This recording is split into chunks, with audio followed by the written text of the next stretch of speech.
It's time for another round of PatGPT. And our topic today is, should I have a website? All right, ready? Start generating.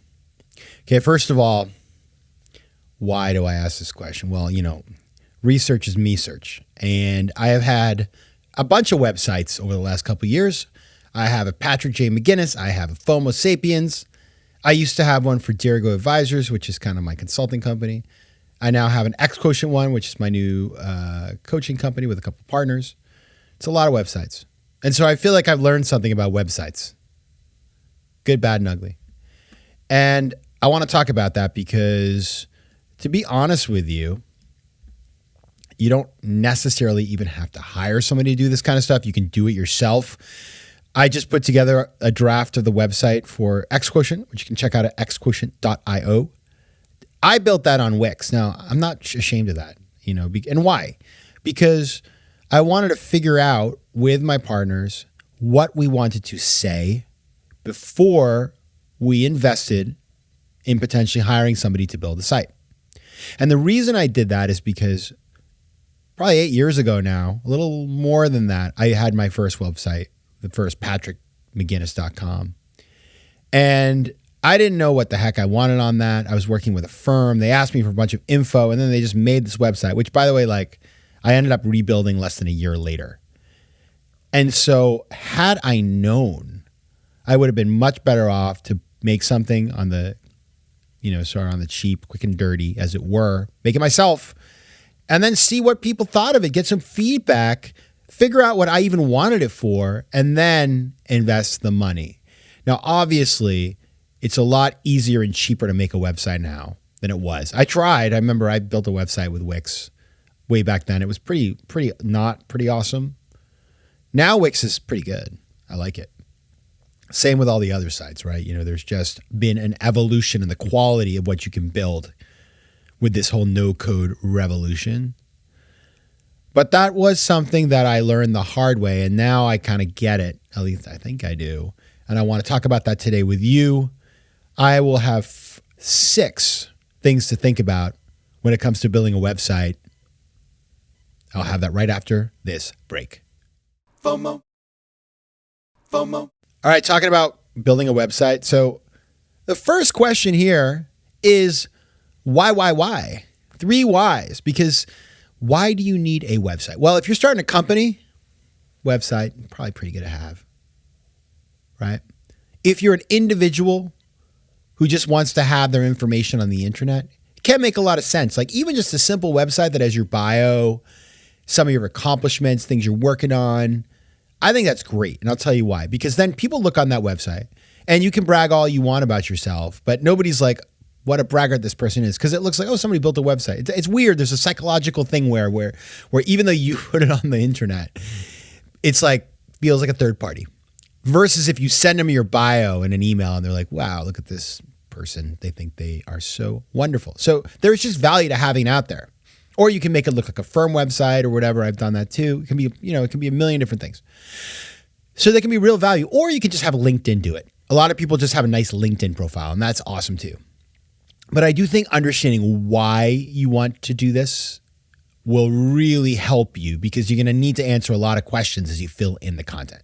So identifying the purpose, at least for now, of that website, really important. Sounds easy, isn't easy. Like, for example, when I built my first website, I was like, should it be the name of my book or should it be my name, right? The 10%entrepreneur.com or PatrickMcGinnis.com. And I talked to a lot of different people, and I decided with Patrick because maybe I'll write another book. That's a really interesting question. So am I building a book website or am I building an author website?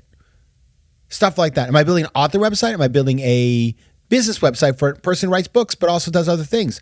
That's the stuff I want you to get into when you think about it. Number 2, I mentioned this, what I did with X-Quotient. Build a placeholder. Quick and dirty, simple. Wix, Squarespace. They're very affordable, although Wix just really increases prices, which wasn't very nice, Wix. I build my website on you and you're jacking the prices on me.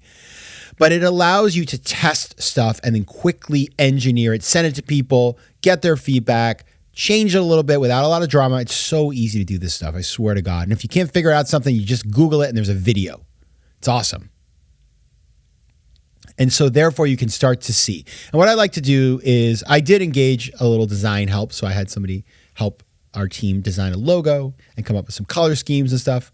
So I had a little bit to make it look more professional, but it's not, it's not a heavy duty, overly engineered kind of thing. It's about the content at this point and getting that right before investing in building a website. So having that placeholder website, always good, always good. Buy that URL, put something up, and you're good to go. Number 3, test it out with people. I just alluded to this, but really test it out. Send it to people who are in your industry and say, what do you think of my site? I like to look at other people's websites for inspiration, but getting feedback from people you respect who are in your industry or doing what you want to do, it's so valuable because they've been through the process, so they'll have insights of things you may not have thought of before. Test that baby out, put it in the sunlight, let the light of day shine on it, and learn about what the impressions are, right? It's kind of like when you bake a cake. You never really know if it's good until somebody tries it. Like you may think it's terrible. But if you give it to 10 people because you're just hard on yourself and they all love it, that's what matters. It matters how it lands with the client.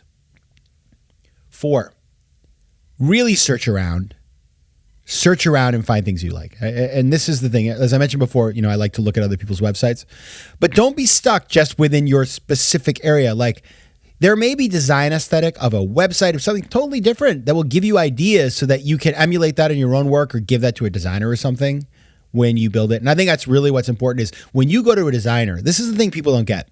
You go to a designer, you're like, I want to build a website. If you don't have an idea of what you want, it's very hard for them. So have some general ideas and also understand that you're not going to be able to change this a million times. If you want to do 53 different design changes and like iterate a million times, it's going to cost you a fortune.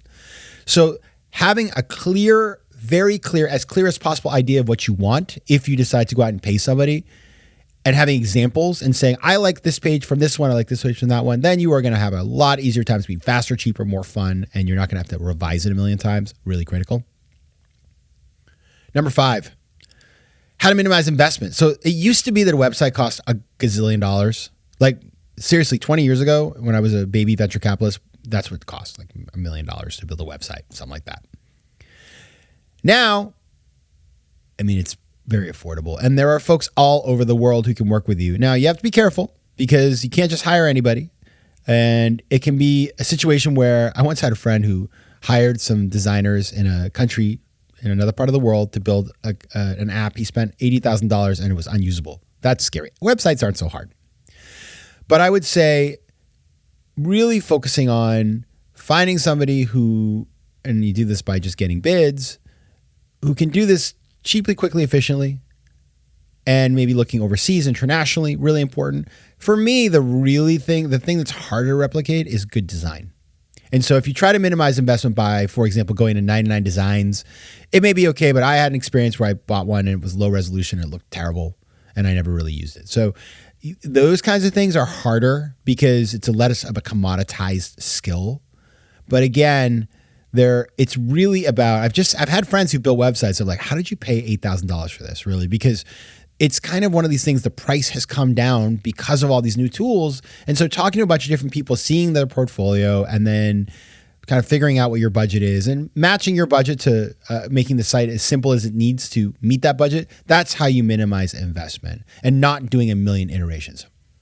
Finally, number 6, this is really important. Don't forget, you're going to need somebody to maintain this thing. So if you don't know how to use WordPress and you have somebody doing a WordPress, make sure you engage them to make updates when you need them, right? Plan that out with them. Because you don't want to get in a situation where you build the website and 3 weeks later you hire somebody new and you're like, well, how are we going to put this person on the site? Yikes. Really important stuff. Those are my 6 things about building websites. There are more. I'm sure those of you who've done it have ideas as well. So feel free to share them with me. You can reach me at patrick@patrickmcginnis.com, PJ McGinnis on Twitter. Some people call it X, I don't. Or at Patrick J. McGinnis on Instagram. That is my advice. And now, PatGPT, stop generating. FOMO Sapiens is recorded in New York City. Theme music is by Mike McGinnis and editing and post-production is by Josh Elstro. If you like today's show, please be sure to rate it and recommend it to your friends. And as always, you can find me at FOMOSapiens.com and at PatrickMcGinnis.com. To advertise on FOMO Sapiens, reach out to contact@FOMOSapiens.com.